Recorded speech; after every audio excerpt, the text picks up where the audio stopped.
Hi, Saul Muerte here. Welcome back to Occult Echoes, where we trace how the shadows of classic occult literature continue to shape modern horror. Following our journey into The Devil's Mistress, we now turn to a contemporary work that reframes those same fears through a very different lens. A Head Full of Ghosts by Paul Tremblay. What makes The Devil's Mistress so compelling is its conviction. It presents the occult as something real, structured, and deeply dangerous, a force that tempts, seduces, and ultimately consumes those who lack the discipline to resist it. There is no ambiguity in Brody Innes' world. The danger is known, the stakes are clear. But what happens when that certainty disappears? A Head Full of Ghosts takes that foundation, the fear of possession, of corruption, of losing control, and removes the one thing that made it stable: certainty. At the center of Tremblay's novel is a family in crisis. A teenage girl, Marjorie, begins to exhibit disturbing behavior. Her parents, desperate for answers, turn to religion, to media, to anyone who can offer an explanation. Is she mentally ill? Is she possessed? Or is something else happening entirely? Novel refuses to answer, and that refusal is where its power lies.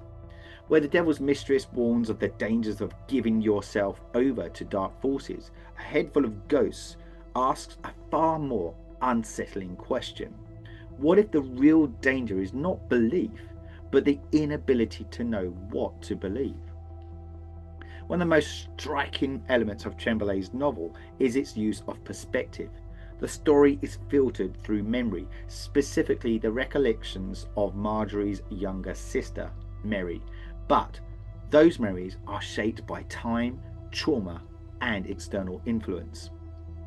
Laid on top of this is a second narrative, a blog-style analysis of the events, dissecting them through the lens of horror cinema and cultural expectation. What we're left with is not a single truth, but competing interpretations, each one plausible, each one incomplete. This is where the connection to The Devil's Mistress becomes particularly fascinating. Brody Innes presents a world where the occult operates according to rules, where knowledge offers protection and discipline is the key to survival. Tremblay dismantles that idea entirely.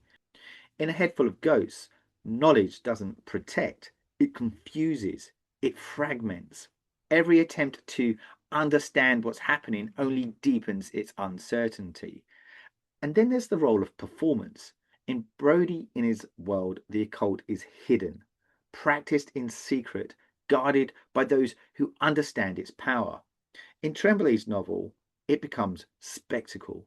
The family's ordeal is turned into a reality television show. Private suffering becomes public consumption. And in doing so, the line between authenticity and performance begins to blur. Is Marjorie acting? Is she being influenced? Or has the act itself become the reality? This is where A Head Full of Ghosts feels distinctly modern. It reflects a world where experience is mediated, where truth is shaped by narrative, by audience, by expectation. The possession is no longer just spiritual, it's cultural. What both novels ultimately share is a deep unease about control. In The Devil's Mistress, control is lost through temptation, through the conscious decision to engage with forces beyond understanding. In A Head Full of Ghosts, control is eroded through uncertainty, through the slow collapse of a shared reality. One is about surrender, the other is about disintegration. And yet both arrive at the same destination. The self is fragile. Identity is vulnerable. And once something begins to take hold, whether it's belief, influence, or fear, it can be almost impossible to reclaim what was lost. If classic occult fiction warned us about the dangers of what lies beyond, A Head Full of Ghosts warns us about something far closer: the stories we tell ourselves, the perspectives we trust, and the terrifying possibility that we may never truly know the difference between truth and illusion. I'm Saul Muerte. The echo continues. Ancient shadows modern stories.